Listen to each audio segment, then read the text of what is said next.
Hi everyone, my name is Bernard Kofi Osei. For my final project, I chose Chrysler Automotive, and I'm about to talk a little bit more about my research and the things I found and learned about global business in Ghana. I am into healthcare, and this global business has already taught me a lot about how we do business outside United States, how to do business in developing countries, and how to do business in developed countries. So I like to ask these questions, and I want you guys to think of this whilst I present. So what comes in your mind when you hear about Chrysler Automotive? What do you know about Chrysler? I want you to think of it. And why should you buy their product? Why is it that people should buy Chrysler's product? At the end of my presentation, we're going to understand the reason why we should buy Chrysler's product and what you know about Chrysler. So if you don't know anything about Chrysler, at the end of my presentation, you're going to have a better and a deeper understanding.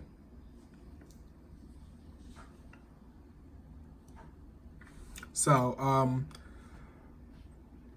I'm going to introduce Chrysler, tell a little bit more history about Chrysler, and then I'll talk a little bit more about Ghana, their history, and why we are going to Ghana to do business. From there, I'll talk about our international competitors, the people that compete with us when we are in Ghana, and people that compete with our business outside Ghana. From there, I'll talk about the economic and the geographic environment in Ghana, the social cultural environment in Ghana, the political legal environment in Ghana. After that, I'm going to talk about the global company structure, our company structure, the human resource that we're going to have in Ghana, our international financial and business risk that we've taken before going to Ghana. From there, I'll talk about the target market. Whom are we going to market our business to? How are we going to distribute our business?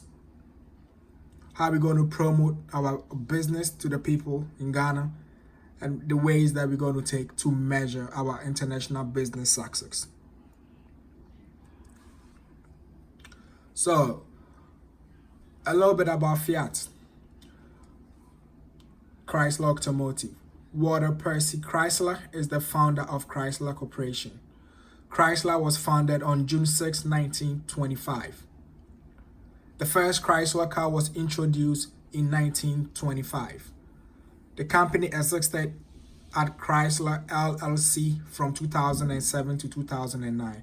So from then, the Chrysler Group also changed from Chrysler LLC to Chrysler Group LLC from 2009 to 2014. In January 2014, Fiat came to buy Chrysler. Chrysler is well known not just in America, but when you go to Asia, Europe, Australia, and Africa, Chrysler is very known. And we're going to talk a lot more of Africa because Ghana is in Africa and we're moving to Ghana. So, Fiat Chrysler Automotive. What are some of our brands? So some of our brands are Chrysler, the Chrysler cars, the Jeep, the Dodge, the Ram, the Mopar, and the STR. These are our brands. So anytime that you see such cars going, you have to remember those are Chrysler brands. I never knew that. I thought like Jeep was a different automotive car until doing this research, and I learned that Jeep, Dodge, and all these cars belong to Chrysler, and they are their brands. So, like I said, some history about Fiat Chrysler. I found this on YouTube, and I just wanted to share with the class.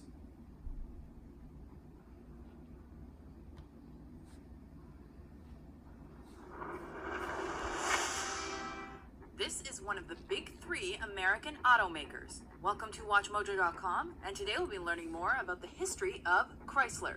Founded on June 6, 1925 by Walter P. Chrysler, this automaker traces its origins to the Maxwell Motor Company. The Chrysler Corporation entered the market as innovators, and early cars included features not yet available on many brands. The company is also credited with releasing the first four-wheel hydraulic brake system in mass-produced cars, along with other safety features that were eventually embraced by the entire auto industry.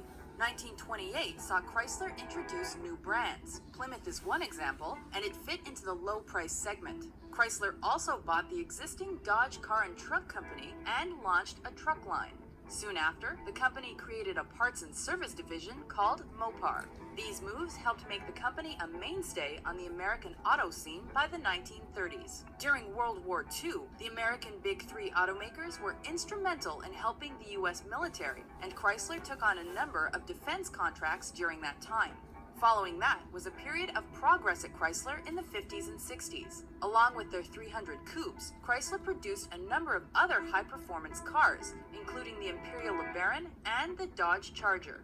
Chrysler continued to splinter the brand, and in 1955, they introduced the Imperial Mark to cater to the luxury division.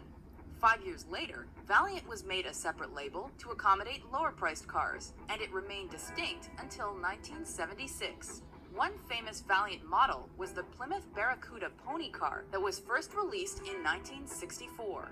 In 1973, the oil crisis hit and greatly affected American automakers. By the late 70s, Chrysler still did not feature competitive compact or fuel-efficient cars in the lineup and was hemorrhaging money due to a number of recalls. The company was close to failure when it was decided that recently fired Ford President Lee Iacocca would join as CEO. By 1979, Iacocca realized the company would fail if it did not receive a large influx of funds. After reducing his own salary to $1, he approached the United States Congress to ask for a $1.5 billion bailout. It was signed into law on January 7, 1980, and Chrysler gradually recovered. The company repaid the loan with interest by 1983, but not before it introduced such enduring models as the K-Car line, Dodge Aries, Plymouth Reliant, and the Dodge Ram in 1981. Iacocca's next triumph came in 1983 when he helped create the modern minivan by introducing the Plymouth Voyager and the Dodge Caravan. He had also become the face of the company after appearing in a number of ads where he promoted Chrysler's American-made cars. In 1987, Chrysler took over the Jeep brand when they bought the American Motors Corporation.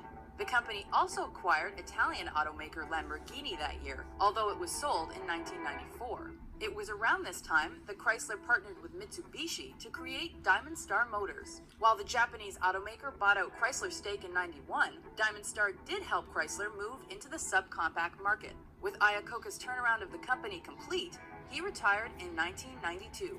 In '98, Chrysler merged with Daimler-Benz to form Daimler Chrysler. The company struggled for a few years and was even forced to shut down the Plymouth brand.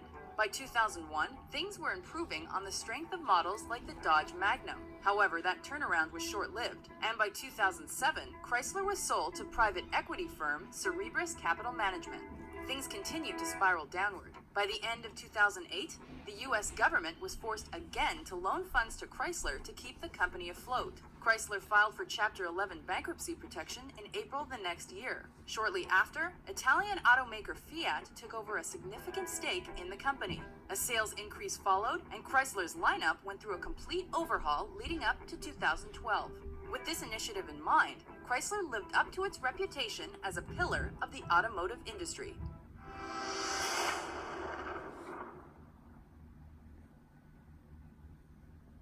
So after learning about the histories of Chrysler, we now about to talk about Ghana. So Ghana is the country that I chose for this project, and Ghana is considered one of the stable countries in West Africa. Ghana was known as Gold Coast before they gained their independence. And Ghana gained their independence in 1957. The person who helped Ghana to gain their independence was called Dr. Kwame Nkrumah. And Nkrumah fought for independence, and they were called the Big Six. Ghana is the first country in Africa to gain independence. Nana Akufo-Addo is the president of Ghana, and the capital city of Ghana is Accra. And Accra, even in Accra, our business, we're going to have our business, one of our locations in Accra. So introduction, still we still learning about Ghana, and the reason why our business will be expanded to Ghana is because the government in Ghana is very supportive of automotive businesses, and we see ourselves as a business that's well known in Africa, well known in Europe and America, Asia, and Australia.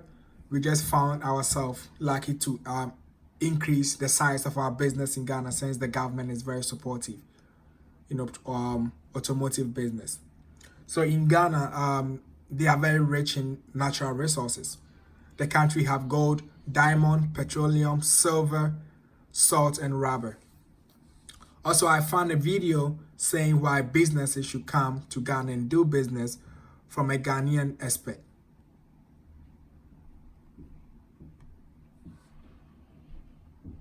Ghana is the place now to do business in terms of the economy. It's quite stable, peace, stability, and the growth economy.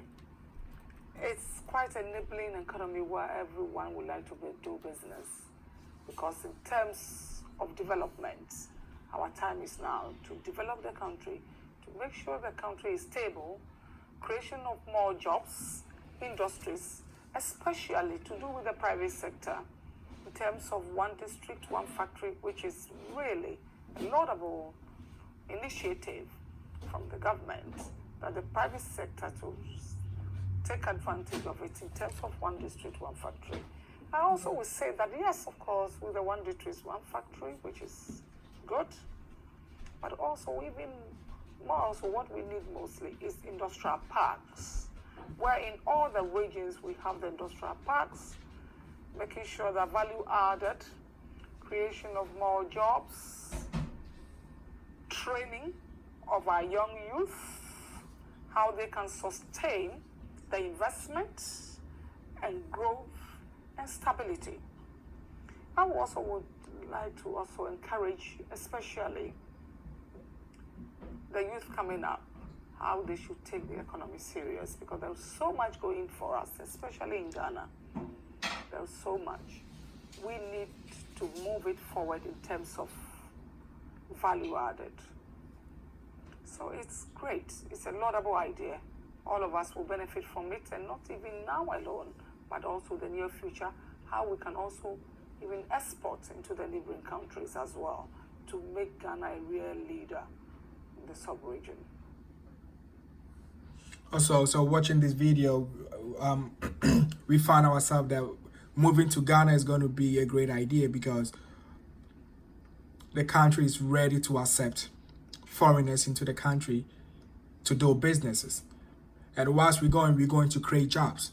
And when we go to Ghana, when we create jobs, we're going to reduce unemployment, and then we're going to help the economy to grow. So these were some of the reasons we took into consideration before moving to Ghana to do business.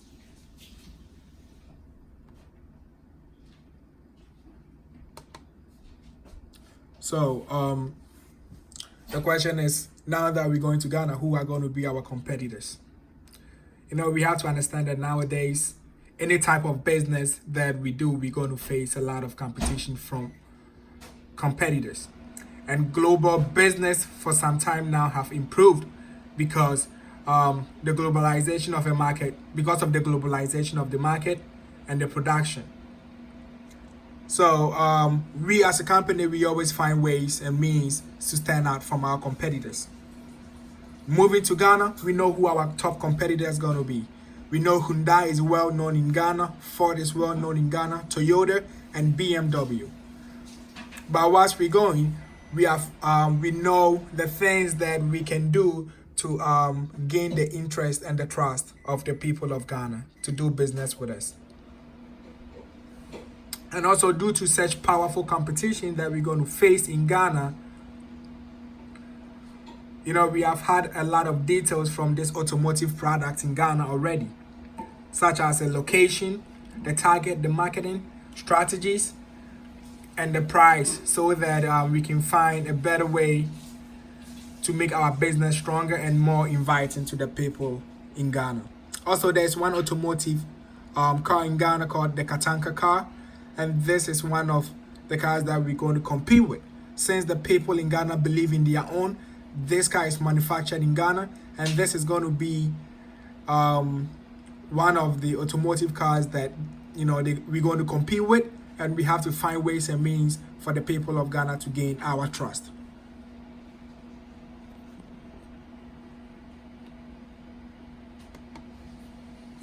So the economic and the geographic factors. So the industrial base in Ghana is more advanced compared to other countries in Africa. We have to understand that Ghana is a developing country in Africa, and Africa as a whole continent, a lot of the countries out there are not yet developed.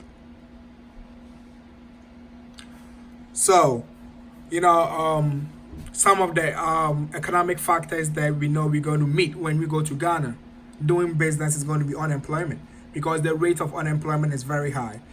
Interest rate and stability of the market is also going to be some challenges that we're going to face when we go to Ghana. The reason why I say when we go to Ghana we will face this is because the economic factor, as we all know how economic factors play a role in business.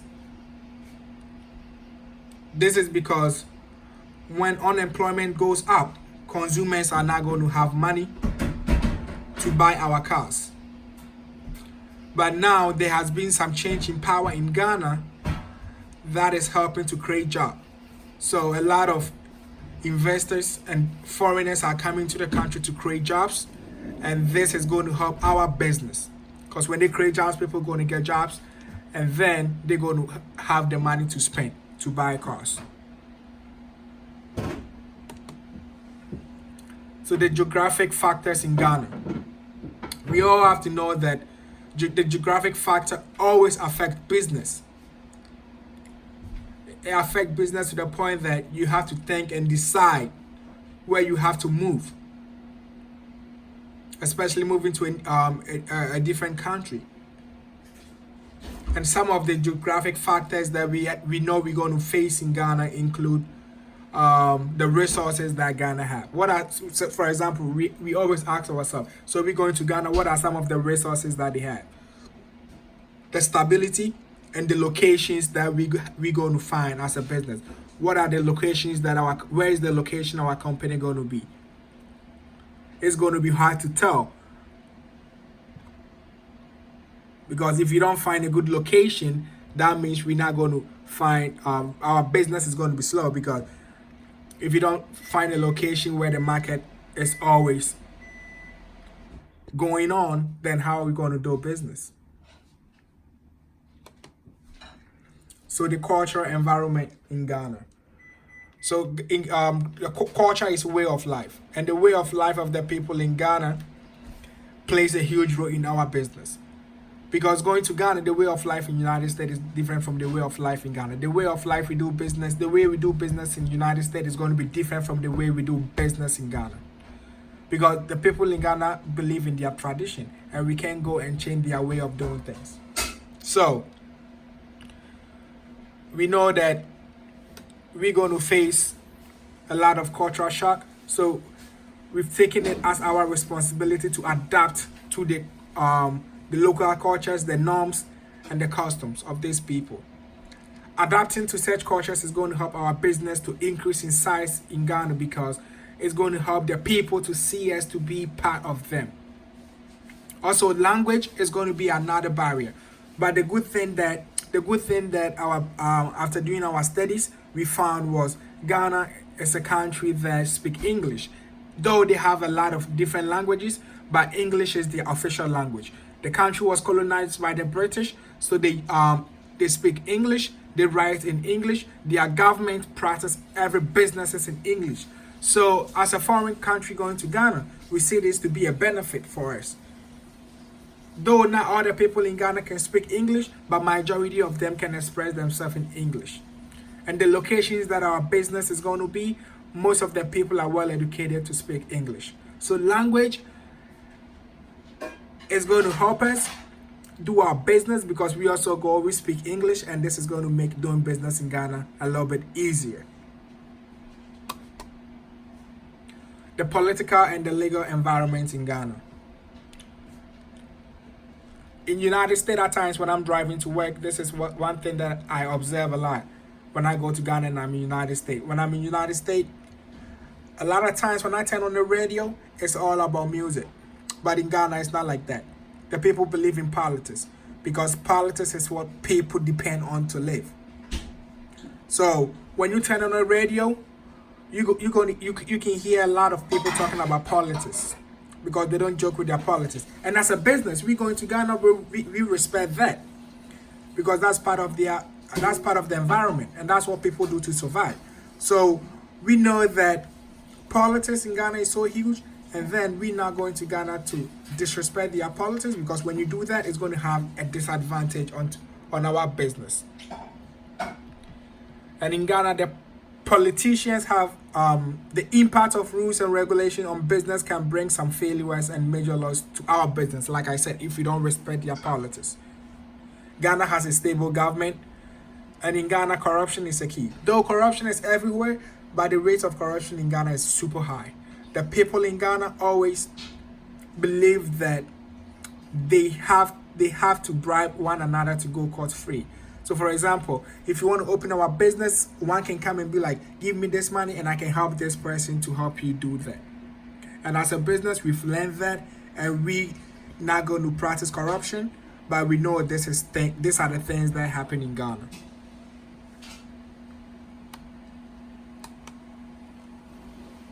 So the global company structure. How is our company going to be structured?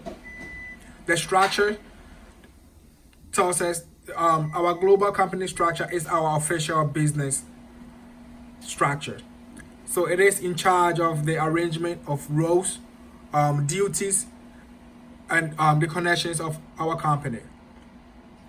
Our global company structure is used by businesses to select their structure based on dimension, manufacturers, and goal. So our business, we're going to use vertical differentiation as a step when selecting our company structure. So like I said, vertical differentiation, one will ask, how is this going to help our business? This is going to help our business to stay away and stay unique and different from our competitors. So the vertical differentiation depends on decentralization and centralization to make a decision. So one is going to ask myself, what is centralization and what is decentralization? Decentralization is when employees make decisions, and centralization is when managers make decisions. Since we're going to Ghana, it's not all the time that managers going to be around. But at times when there's a necessary decision that should be taken, we trust in our employees and we believe our employees are going to do it, and they're going to do it in a good way.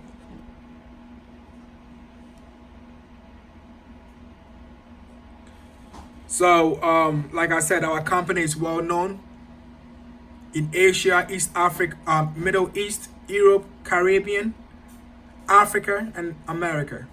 Most of the countries, when you go, you're going to see our businesses.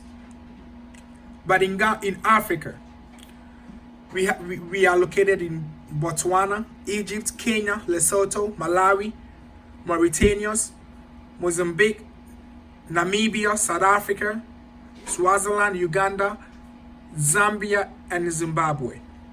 Since Ghana too is in Africa, this is going to help our business to grow because our business have been in Africa and we've expanded and we are increasing, we've improved because we understand their cultures. Though most of these countries in Africa share the similar cultures, so because we have such branches in these countries, moving to Ghana is going to be easier because we understand the cultures in Africa and it's not going to be a cultural shock for us. Our human resources. When we go to Ghana, we're going to employ a lot of the people in Ghana. The reason is we think they understand the cultures in Ghana. Though we will bring some employees from United States to come to Ghana to train, but most of the employees that we're going to have will come from Ghana. The reason being that they understand the language. It's not going to cost us a lot of money to pay them, so we can save a lot of money. Most positions will be given to the people in Ghana. Though a lot of people in Ghana are well educated, they have their masters, PhDs, so higher positions will be given to people based on the educational level. We know doing business in Ghana, there are going to be some risk, and some of this is going to be the business practice. The way business is being practiced in the United States is different from the way business is being practiced in Ghana. Sometimes the way even business advertise, an African person is going to see the advert and be like, what's going on? The person doesn't see what's going on. The same way the advert that's going to be done in Africa or Ghana is going to be different from the advert that's going to be done in the United States. So these are some of the risks that we're going to take. So we're going to make sure that when we advertising our businesses, we advertising it based on the culture and the system in Ghana. So like I said, changing culture. So changing culture in Ghana is also going to be some of the risks that we will take, because the way the people do their things is going to be different from the way we do things in the United States. So we got to target the market. How are we going to target the market? So the people we're going to target are going to be the ages 18 to 45. We believe that these are the people that believe in our product.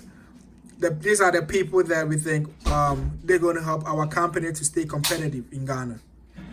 And targeting the market enables our company to direct its resources to our customers with high potential sales, interest, and loyalty to the brand. So with this age group, they're going to help us achieve our goals in Ghana. So how are we going to distribute our product?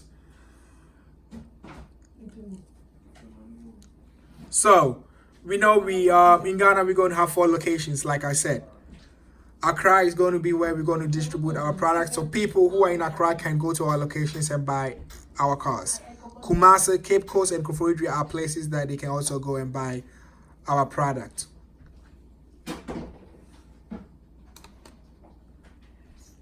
So the promotional strategies. Now that social media has become part of our daily lives, we are going to advertise our product mostly online.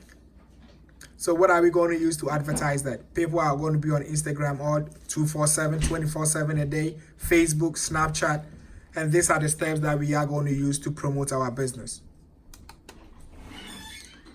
So now that we know how we can promote our business, the strategies. So now whilst we're doing the business, how can we measure the success of our business in Ghana? There are so many ways we can measure our business, but we can measure our business in Ghana. The first thing we are going to do in Ghana is we have to look at our business financial statement. This is very important because with money, this helps us to know how much we are generating, and also it helps us to know how much we've spent, how much profit we've got. And if you have less profit, that means we've not been successful. But if it tells us we've gained a lot more profit, that tells us how successful we are. Because first of all, we're doing the business and we know we are there to gain. Also, checking on customer satisfaction is going to be another method we're going to use to check on our success in Ghana. When customers are satisfied with our product, that should tell us that we are doing good and we are succeeding, because they can come back and buy the product. But when they're not satisfied, that should tell us they're never coming back to buy our product. Also, we are going to conduct performance review every 2 months and stay current on the market. This will help our company to stay successful in Ghana. Thank you for listening. My name is Bernard. I'm glad you enjoyed my presentation. Thank you.